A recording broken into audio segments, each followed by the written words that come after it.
I was like this. I was white knuckling down the 5 freeway going, oh, no, you got this. Ha ha. You're good. Yeah, just like old times. Go off, Delta! It's no secret. I can't see. You know, I've been having my vision issues. I had the cataract surgery on this eye. Then the doctor said we need to get the surgery on this eye, but we have to wait a little bit. So instead, I have to wear a contact in this eye. Then this eye has corrected vision. So 20/20 here, a contact here, and readers on both.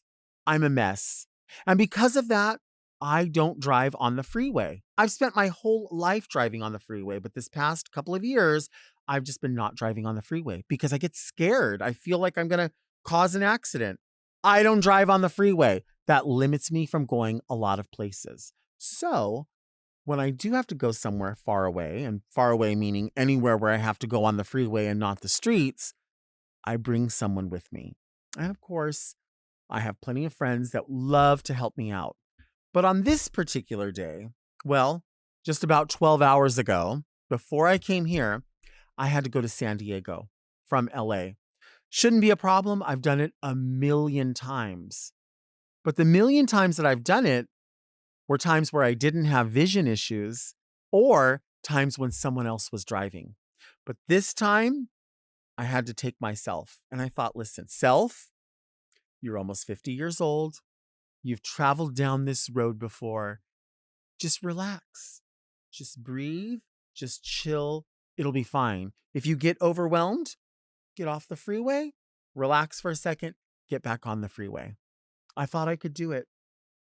I got on the 5 freeway in LA County, right around the 5605. I'm just going to give you that information. I'm not going to tell you any closer to where I live. There I was.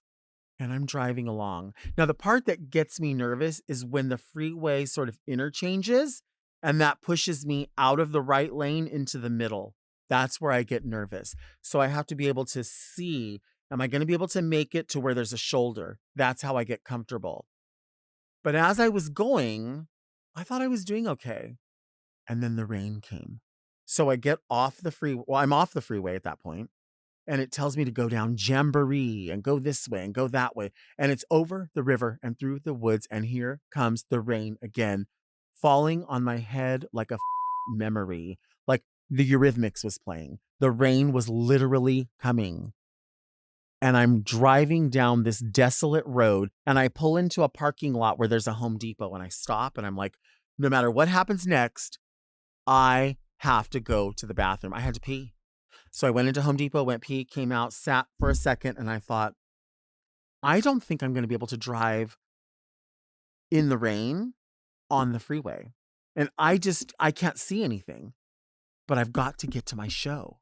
What am I going to do to get to my show? I had to Uber 70 miles to my show. So I jump in the Uber, and the Uber driver was so nice. He looks at his GPS and he's like, great. We're going to San Diego. Let's go. So we drive all the way to Hillcrest and we get there. It was pouring rain, but it was a lovely ride. He was so kind. He wasn't too talkative. You know, he tried a little bit here and there, but he mostly just focused on his thing. The radio was going mildly, not a problem. I get there. He pulls up into the side. I jump out. I go in. I get ready. Everything was perfect. Everything was great. I got there about 5:30. Show was at 7. Threw my face on, got myself together. Everything was great. But I knew at the end of the night, things might be different because I was going to have to take an Uber from there all the way back to Mission Viejo.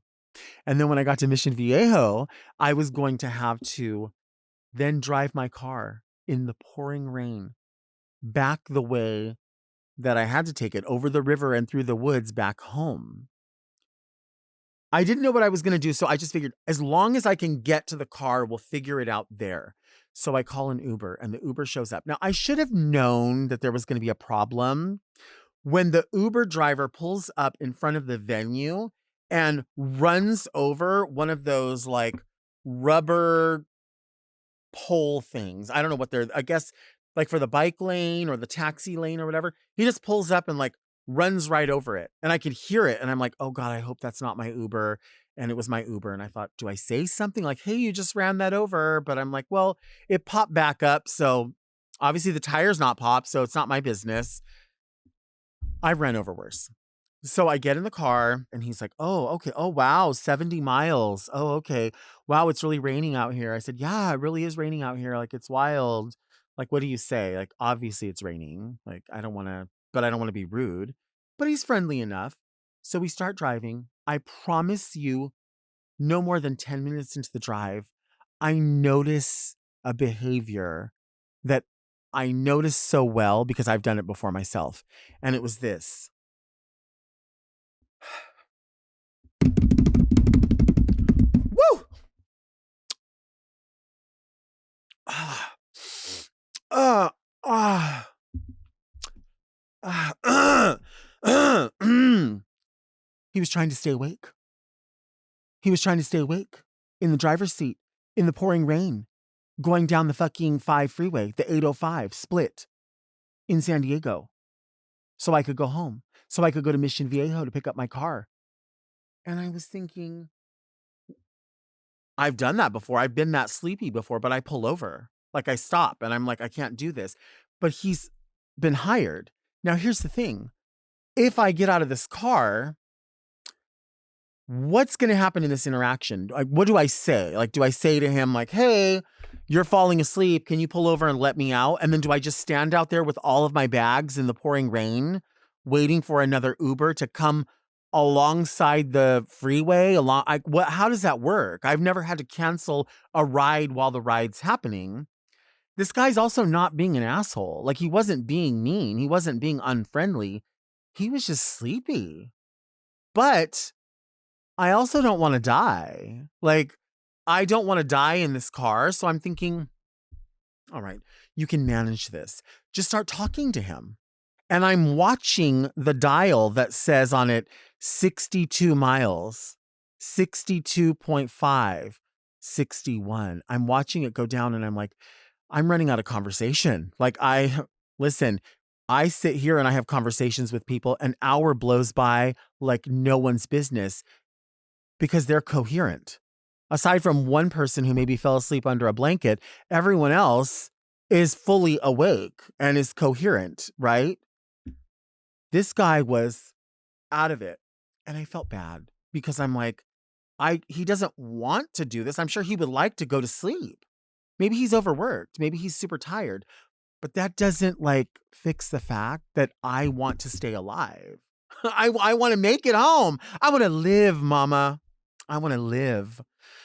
We've just gotten started and we're still on this road, and he starts swerving. And I'm like, hey, so what kind of music do you like? Thinking maybe we can turn the radio up. And he's like, oh, I don't really listen to too much music. I don't listen to music. Like, he can't even move his mouth. Then he lowers the windows. It's raining and all the water is just pouring on me as he's driving. And I'm like, well, I'm awake.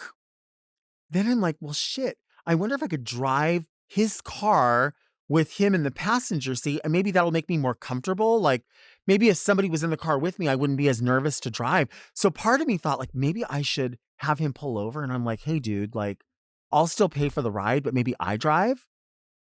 That could work. And I'm also thinking, when we get to Mission Viejo, is he just going to go to sleep in his car, or is he going to turn around and try to go back? And the counter keeps going down and down and down. And it's at 51, 51.5, 50. And I'm like, I have really exhausted everything that I have to say. What am I going to do? And then I remember in my bag, there is a Jack Link's beef stick. You know what I'm talking about? That processed meat. And those things stink when you open them. I peeled that bitch back and I just started eating it as loud as I possibly could, hoping that the smell would wake him up to be like, what is that? Because, they smell like a fart, kind of. And I'm thinking maybe he'll think I farted back here or something. Maybe that'll wake him up to be like, oh, this stinking bitch. You can think I'm a stinking bitch all you want. Just get me there. You know what I'm saying? We keep driving and I'm looking at his GPS and I can see that it tells you how far we're going or how much closer we're getting. but it just has like a straight line. And then I say to him, hey, looks like we're almost there, huh? Yeah. And he goes, oh, is this Long Beach? And I'm like, is it Long Beach? Like, no, it's not Long Beach. He's like, oh, it says Long Beach. I'm like, no, if you get on that freeway, the next large, big, monumental destination would be the Long Beach area. But that would be about 30 miles from where we are now, because now we're approaching where I'm trying to get to. He's like, oh, so it's not Long Beach? I'm like, no, it's not Long Beach. Like, it's not Long Beach. These are telling you this is the Long Beach freeway. This is the this freeway. That is the El Toro exit. It's not El Toro Army Base. It's the name of a street. Like, I started to get frustrated, but I was just like, don't get loud. Maybe this guy has a death wish. Like, maybe he's trying to kill us. I don't know. And we're weaving back and forth. And another part of me was like, please, like, can we get pulled over? Like, I want to get pulled over. Because maybe the cop will let me jump in their car, right? And I can get to my spot. I don't know how it's going to work. I don't know what's happening. But I start to see that, like, we're getting closer. Like, I can tell by looking. I can tell by driving. Like, I've driven this before. I know where we are. And he goes, what's the exit I'm looking for? And I said, well, it's El Toro. Like, we're exiting El Toro. It'll be on the right. And he's like, what's the number? I don't know what the number is. Like, what does it say on your app? Like, what does it say on your thing? I'm looking at my thing and it's just telling me like your exit will be in like 5 exits or whatever. And he's like, well, what's the number? So I have to Google. Pull up Google and I'm like, what exit number is the El Toro exit off the 5 freeway? I say all that like a crazy old boomer lady, like thinking that the computer's going to understand my inflection and my weird words and my weird tongue twister and my spitting into the phone. And it recognizes it. And it's like, that's exit number 91. Well, that's not good because there's also a 91 freeway. And he's like, oh, so I take the 91. I'm like, no, you exit 91, but that is not the 91 freeway. He's like, oh, so we're not going to Long Beach? Dude, I don't know if this guy was high. I don't know if he was just tired. I don't know if he was from another planet. I don't know what was going on. He wasn't rude. He was fucking incoherent and not compliant. I felt bad because I also looked and it said he had like a 4.7 rating, which I normally don't look at that, but 4.7 sounds pretty good. It's close to 5. I also see that it says that he's only been driving for the app for 3 months. That could be good. That could be bad. I don't know. But I do know that he accepted the ride.